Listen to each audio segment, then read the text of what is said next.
একজন কৃষক মানে ওখানে করছে কৃষকরা। হ্যাঁ, এটা হচ্ছে একটা ছেলে যা গ্রাজুয়েশন কমপ্লিট করে সে ফার্মিং এ আগ্রহী হয়েছে।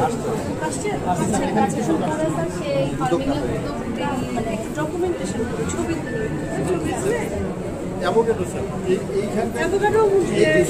এইখান থেকে সুপার শপে হোলসেল করে এই কৃষক গত বছর 1.5 লক্ষ টাকা বিক্রি করছে সুপার শপে।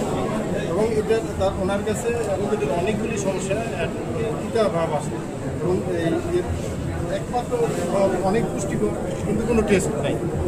এটা হলো অ্যাভোকাডো, কিন্তু এখন ওনার কাছে এই টেস্টি যে ভ্যারাইটিগুলি এইগুলি উনি অলরেডি কালেকশন করছেন। আর ড্রাগন স্যার এটাও এলাকার, এটা কাউ ফল স্যার বাড়ি এক মালটা। সিরাজদি খান চয়েস তাহলে ভালো হয়েছে। আমি তো ভাবছিলাম যে শ্রীনগর না সিরাজদি খান কোনটাতে যাবো। স্যার ওই পাশে আসন অলঙ্কৃত করেছে যারা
আসন অলঙ্কৃত করেছে যারা